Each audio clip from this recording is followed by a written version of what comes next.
What's up, guys? It's Cowboy here. Welcome to another Rust video. Hey, this is a base build video for a farm base, and feel free to skip ahead to that part of the video. I wanted to give a little disclaimer. I'm not claiming that I'm some kind of good Rust player or, you know, trying to tell you like this is how you should play. I just wanted to explain my thought process for building a base like this.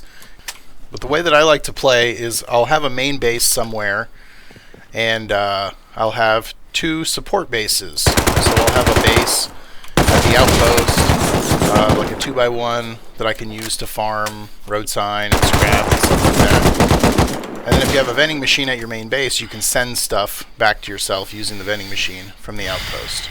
And then the other base that I use is a farm base in the snow. I want to be able to have access to all the nodes out in the snow, you know, biome, and be able to just farm freely out there like all the big groups do. And this can be tough if you're a solo. I used to always build a 2x1 in the snow somewhere, and my duo partner and I would empty it, you know, fly in a helicopter. One guy runs outside, you fly in, scoop him up real quick, and that would work great.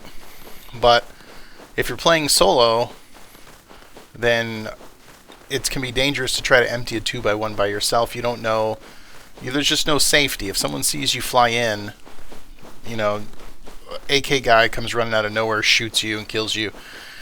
And yeah, so anyway, that's the whole reasoning for building this base, is so I have a safe place to land. I'm able to fly in and out by myself and get the loot out in a hurry. And at the end of the video, you'll see just how quickly you can pull that off. Alright, here's the base. It's very simple. It's a 3x3 with an armored dropbox bunker at its core. You see all these doors around the outside. There are 9 doors. So if somebody, it's just to be annoying to raid is the whole point of this base. If you can make it through the night, you know, you can rebuild. I mean, I had this thing hit so many times and just built up the next day.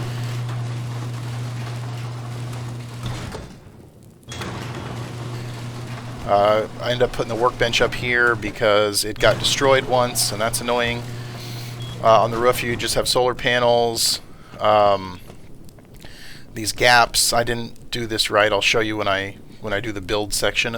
But solar panels up here, a vending machine that allows you to send items to yourself from the outpost. That's the only reason I mentioned that outpost base earlier.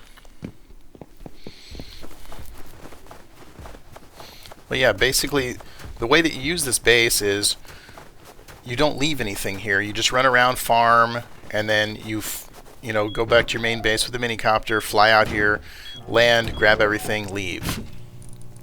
One of the important things that I learned is you definitely want to bunker all of your important items, because I had people raid this thing numerous times and not destroy anything. And then I had people come in here and just destroy every single item, every single door, every single box. It can be very annoying to lose stuff like your battery, your furnaces, and the stuff you actually want. The important items should all go in the bunker every time you leave this base or you get offline. You could even put your workbench in the bunker if you want, or make sure you have some scrap in there so you can repair or rebuild your workbench. And remember, you're going to need multiple bags outside your base, so you can spawn inside and outside the bunker, kill yourself, respawn without waiting. Here's the base build. I'm going to give you some tips on how to build this on a live server. You start with your center square here. You just get a door up. TC down. Then you're going to build out another square to create an airlock.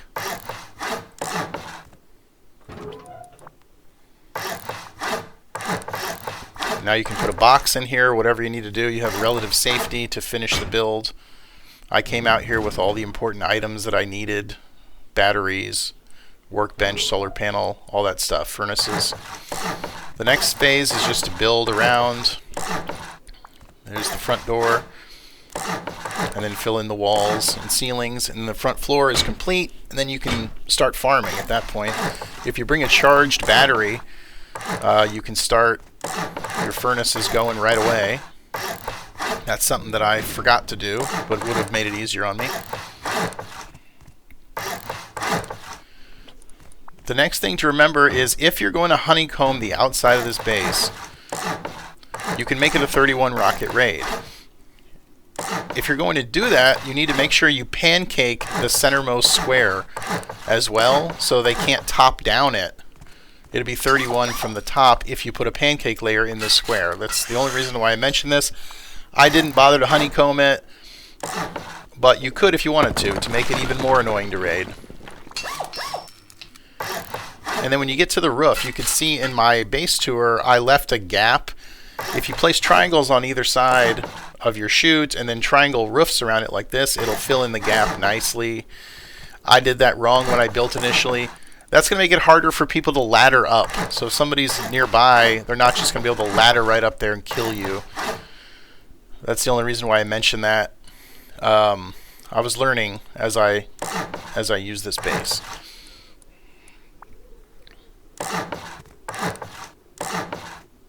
You got to remember, it's going to take 126 high qual to complete the bunker, so you may have to send yourself some through the vending machine. That's what I did.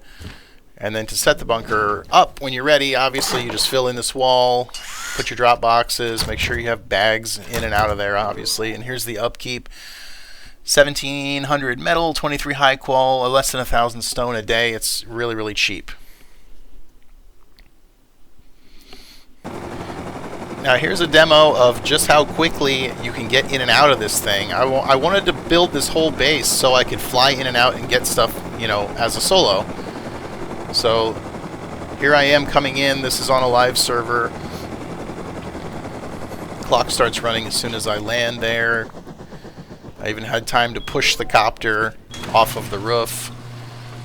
But you add a box in here where you can drop your stuff, you grab it, and you're back in the air before anybody sees you, hopefully, flying back to your main base. This worked great for me. I made a huge profit from this base and had a lot of fun, even as a solo. You just got to be persistent, keep repairing the damage when it gets raided, and you can have this base for the whole wipe. Anyway, that's all I got for you guys. Thank you very much for watching.